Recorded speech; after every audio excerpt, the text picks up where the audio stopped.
Antwerp, November 1576. The soldiers had not been paid in over a year. They broke down the gates at dawn, and by nightfall, the richest city in northern Europe was burning. Merchants were slaughtered in their own counting houses. Warehouses full of silk and spice went up in flames.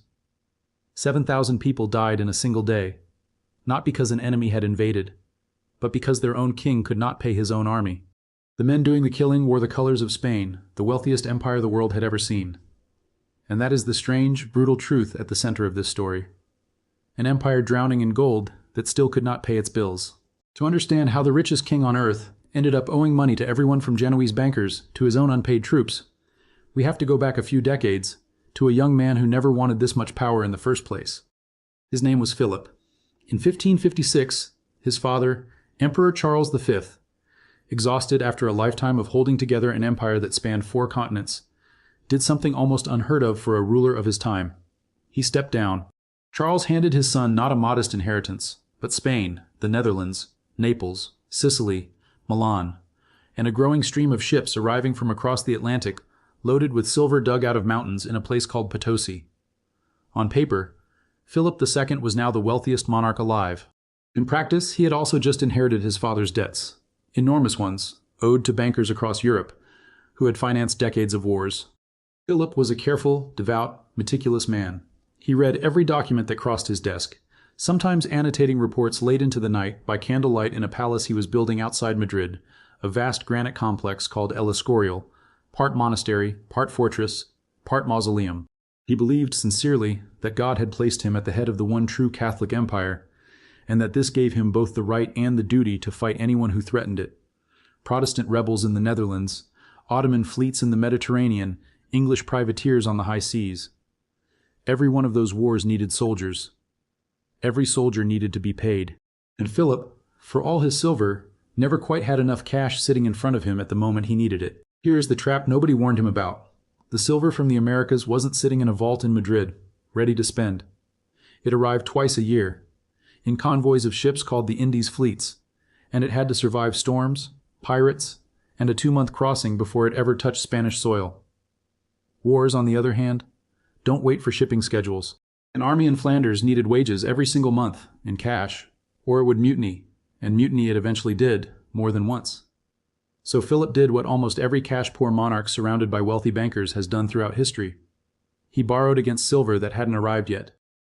The bankers who lent him this money were mostly Genoese, a network of Italian financial houses who had quietly replaced the German Fugger banking family as Spain's primary lenders. These bankers issued short-term loans called agentos, essentially cash advances against the promise of future silver shipments. In exchange, Philip paid enormous interest and pledged future tax revenues and silver deliveries as collateral. It worked beautifully, as long as the fleets kept arriving on time, and as long as Philip didn't start 3 wars at once. He started 3 wars at once. By the late 1550s, Spain was fighting France and Italy, defending its Mediterranean coastline against Ottoman raids, and pouring money into fortresses and fleets across an empire so large that a message from Madrid to Manila could take the better part of a year to arrive. The debts piled up faster than the silver could cover them. And in 1557, only 1 year after inheriting the throne, Philip did something that sent a shockwave through the banking houses of Europe. He suspended payments on the crown's debts. He simply stopped paying.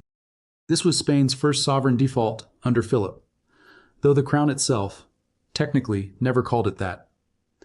The official term used at the time was a decreto, a royal decree converting short-term, high-interest loans into longer-term bonds called juros, which paid lower interest over a much longer period. In plain terms, Philip told his creditors, "You will get your money back, eventually, on my terms, not yours." Genoese bankers who had extended massive credit lines watched their short-term loans get frozen into slow-paying government bonds. Several banking houses collapsed overnight. Fortunes that had taken generations to build vanished, because one king, fighting wars on too many fronts, ran out of cash before the next silver fleet came home. You might expect this disaster to have taught Philip a lesson about the danger of borrowing beyond what even an empire of silver could sustain. It didn't, because here is the uncomfortable secret about being the richest ruler on earth. Everyone still wants to lend you money, no matter how many times you've defaulted, because the alternative, refusing the King of Spain, is worse for business than getting stiffed occasionally. The Genoese bankers, badly burned in 1557, regrouped within a few years, and were back at the negotiating table, offering Philip new lines of credit at even steeper interest rates to cover the risk. Spain was, after all, still the source of nearly all of Europe's silver. Betting against the King of Spain felt, to these bankers, like betting against gravity. So the cycle repeated. Philip borrowed to fight the Ottomans, and in 1571 helped assemble one of the largest naval coalitions Europe had ever seen, crushing the Ottoman fleet at the Battle of Lepanto. A glorious, expensive victory that did wonders for Spanish prestige, and absolutely nothing for the royal treasury. Philip borrowed to fund the ongoing war against Protestant rebels in the Netherlands, a conflict that would eventually stretch across 80 grinding years. And by 1575, the debts had once again outgrown the silver arriving to cover them. Philip defaulted a second time. This second default hit differently, because this time, the money running out had immediate consequences on a battlefield, not just in a counting house in Genoa. The Spanish army of Flanders, the very soldiers holding the line against the Dutch rebellion, simply stopped receiving their wages. Weeks became months. These were not volunteers fighting for a cause. They were professional soldiers, many of them mercenaries, who had been promised pay for dangerous, miserable work in a foreign, rain-soaked country they had no personal stake in. When the pay didn't come, they did what unpaid armies throughout history have always eventually done. They mutinied. Discipline broke down across garrisons in the Low Countries. Officers lost control of entire regiments. And in November of 1576, the very scene we opened this story with, thousands of unpaid Spanish soldiers marched on Antwerp, the richest trading city in northern Europe, and sacked it. Historians would later call it the Spanish Fury. It wasn't a strategic military maneuver ordered by the king. It was simply what happens when you ask men to risk their lives for a paycheck that never arrives. Philip's own soldiers, wearing his own colors, destroyed one of the most valuable cities in his own empire, because the treasury in Madrid had run dry. The irony here is brutal and worth sitting with. The Dutch rebels Philip was trying to crush had spent years arguing that Spanish rule was cruel, extractive, and financially reckless. The Spanish Fury handed them the single most effective piece of propaganda imaginable, proof, in the eyes of the entire Netherlands, that Spanish rule brought nothing but ruin. Cities that had been wavering on whether to side with the rebellion suddenly had their answer. The very default that was meant to preserve Philip's grip on the Netherlands ended up accelerating the region's slide toward independence, a process that would culminate decades later in the formal loss of the northern provinces, modern-day Holland, from the Spanish crown for good. Meanwhile, the bankers who had extended credit to Philip absorbed the second default the same way they'd absorbed the first. Painfully, with some houses failing entirely, while the survivors quietly recalculated the risk premium and kept the door open for future loans. Because, and this is worth repeating, Spain still controlled the silver mines. As long as Potosi kept producing, someone in Genoa or Antwerp or Augsburg was willing to bet that this time, this loan, would be the one that got repaid on schedule. Philip's wars did not slow down. If anything, they escalated.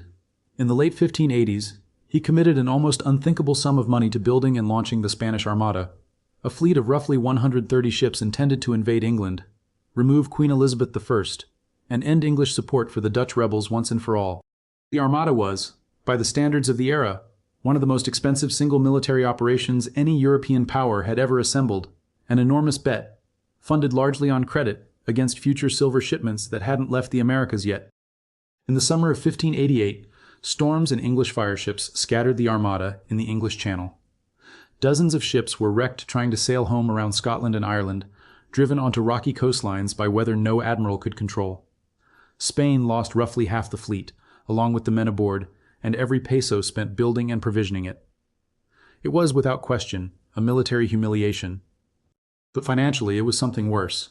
It was money already borrowed, against silver already pledged, spent on ships now sitting at the bottom of the sea. There was no walking that debt back. By 1596, the math had simply stopped working. Philip was still fighting the Dutch, still funding operations in France, to block a Protestant king from taking the French throne, still maintaining a Mediterranean fleet against Ottoman raids, and still rebuilding a navy after the Armada disaster, all while the interest payments on decades of accumulated Juros bonds quietly ate up a staggering share of the crown's annual income. Some estimates from the period suggest that by the final years of Philip's reign, well over half of all crown revenue was going straight to servicing old debt, before a single soldier or sailor had been paid for that year's campaigns. Philip defaulted a third time in 1575, and then, in the final years of his reign, a fourth time in 1596, the last of his life. Each default followed the same grim rhythm as the ones before it. Short-term loans converted into long-term bonds at reduced rates, bankers absorbing losses, credit tightening for a season, and then, inevitably, new loans arriving anyway, because Spain's silver mines were the closest thing 16th century Europe had to a printing press, and everyone wanted a piece of it, risk and all. 4 centuries later, that same gap, between ambition and cash flow, between what a government promises and what it can actually pay for on schedule, is still the fault line running underneath nearly every financial crisis in modern history. Empires change their names. Silver becomes oil, or debt, or reserve currencies. But the mistake Philip made over and over in a granite palace outside Madrid is one every generation since has found a brand new way to repeat. So here's a question worth sitting with.